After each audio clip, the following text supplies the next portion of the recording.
Hello, and welcome to True Audio Files. This time around today, I'm going to do a sound quality shootout again.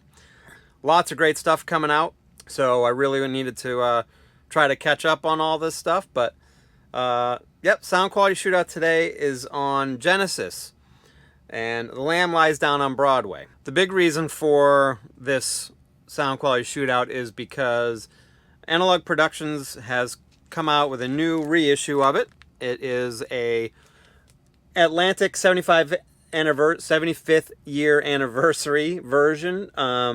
If you're not familiar with the 75th anniversary series that is coming out by Analogue Productions, they've basically selected, I want to say 75 albums from the Atlantic collection, where they're going to do all new pressings. I don't know if they're all new cuts, because there may be some classic record cuts, but they're at least going to be all analog cuts. They're all going to be 45 RPM. They're also going to have SACD versions.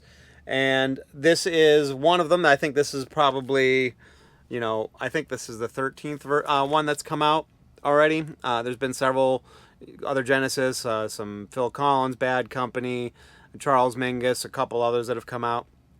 But some great titles coming up that I'm looking forward to. But anyways, also the first 2,500 that are pressed get numbered, and mine here is number 947.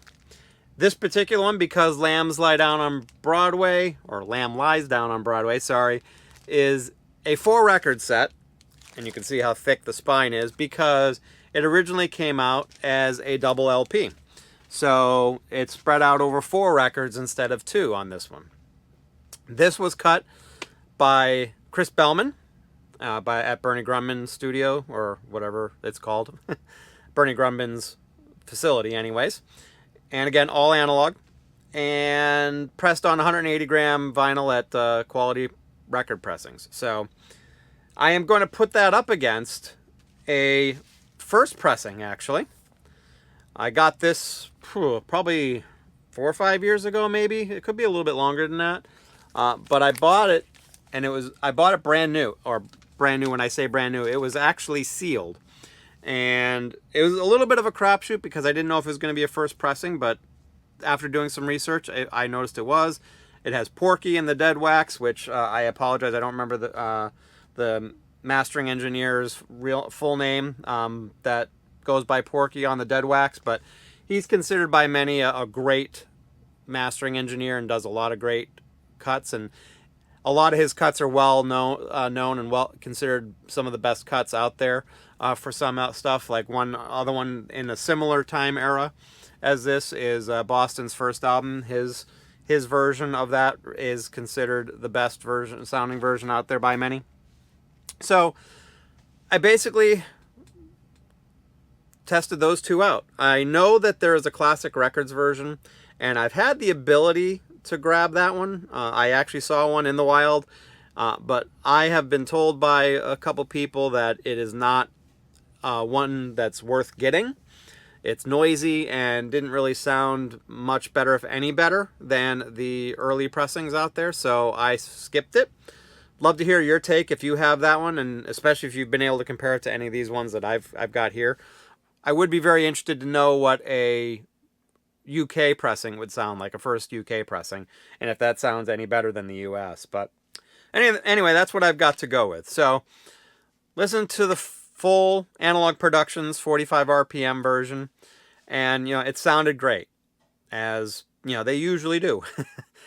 Great soundstage, depth, width, height, great deep bass, good high end, and good smooth high end, good tight bass, and overall just a great sounding recording or pressing mastering. If I had to nitpick about the pressing in general, one thing that I've had an issue with on many of these Analogue Production ones, and I think I am alone in a field, because I don't get the same impression that other people have gotten the same impression from the quote-unquote standard pressings or standard vinyl pressings from Analogue Productions or QRP. And it, for what would probably be considered a audiophile pressing. It's a touch on the noisy side. Now, a couple things to think about when I say this. First is it's definitely not noisy in comparison, especially to some other newer releases that are out there, especially by companies like United Record Pressing and Memphis Record Pressing and GZ Vinyl and some of those others. It's definitely quieter than those, and it's not noisy by any stretch. Just noisy for an audiophile pressing, in my opinion. And that's a little disappointing given the cost of it. But that being said, again, it's not noisy, just noisy for an analog, for a audiophile pressing. So, and I will also stress it's definitely not as noisy as the first pressing either. So there is something to be said for that. But overall, I think it sounded really good. And, I guess you can also nitpick that this could definitely disturb the flow a little bit of the record, because most of these songs, a lot of these songs kind of flow one into the other, and you got to get a little bit of a break on that when you switch sides as often as you have to on this. So I guess if you want to complain about that, that's something to complain about. So when I listened to the first pressing, I thought it sounded really good. First listen, first comparison between the two, I thought it was really close. I thought it sounded good. And I would say the early pressing had a little bit of an edge in terms of the kind of the punchiness of the bass, so kind of the mid bass maybe. So, but that's not to take away anything from the Analogue Productions one, because it still had a really good bass and it sounded really good. It's just that, and I probably played a little bit deeper. I think it played maybe a smidge higher as well in the higher frequencies. The Analogue Productions definitely had soundstage, the better soundstage. It had a taller soundstage.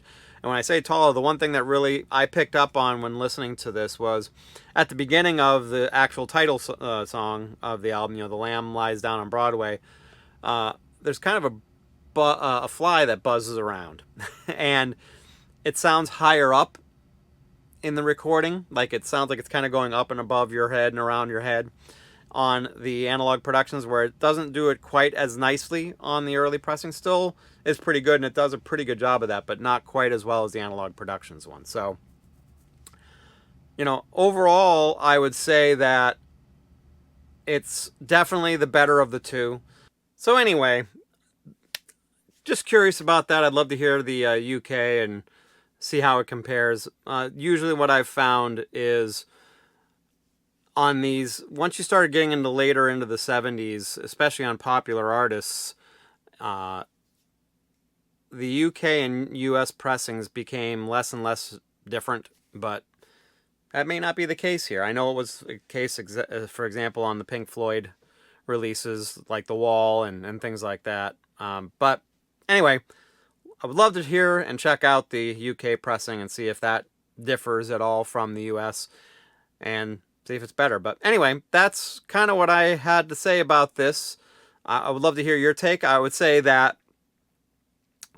the Analogue Productions one was definitely the better sounding of the two. I would also say, though, that the first pressing here sounded really good. And it took a little while of really going back and forth and A-Bing them to really hear the differences and really be able to pick up on the nuances of the differences between them. And I would say that for the money, if you can find yourself a good first pressing, it looks like they're probably in the 40-ish, maybe $50-ish range for US ones. You should grab one of those if you don't think that you're going to be able to hear the slight differences that I was talking about, or if those slight differences don't justify the difference in the price, then I would say a first pressing would definitely be your best way to go. But like I said, the Analogue Productions was definitely a little bit quieter in terms of the pressing, definitely had the better sound stage, and definitely had higher highs. I think it had some deeper bass, and overall, just the better sounding recording. So, or mastering. But take that for what it is. I think that you'll be happy with either version you go with. And it's, I would say, and I want to stress, both of these are the original mix. They're not the remixes that were done in, I think it was 2007, 2008. And by many accounts, people tend not to like those remixes. Again, take that for what it's worth. I have never really done an A-B comparison. Maybe one day I will, because I do have the CDs actually of the remixes, but I don't have any vinyl versions. But anyway, that is what I have to say about the Genesis, The Lamb Lies Down on Broadway. A great album, and both sounded very good, but if you're wanting the best, go with the Analogue Productions. If you want the better value, you will not be disappointed with the first pressing, if you can find one in good shape. Like I said, I was kind of checking out Discogs, and new, or I should say near mint versions of it on Discogs look like they're selling in the $40-ish range. So I would say you should be able to find one in the $40 to $50 range if you can find one. So that's everything. Love to hear your take. Have you done any comparisons with these? Have you checked out the new Analogue Productions version? Would love to hear your thoughts on it and see what you think about it. And, you know, would love to hear your comments below. Thank you for subscribing. If you subscribe, if you don't, please do so. I would love to see more subscribers. If you liked what you saw here, hit that like button. And then hit that alert bell if you want to know when my new videos come out. That is everything I've got for you. Hope you have a great rest of your day and the great rest of your week. Thanks a lot.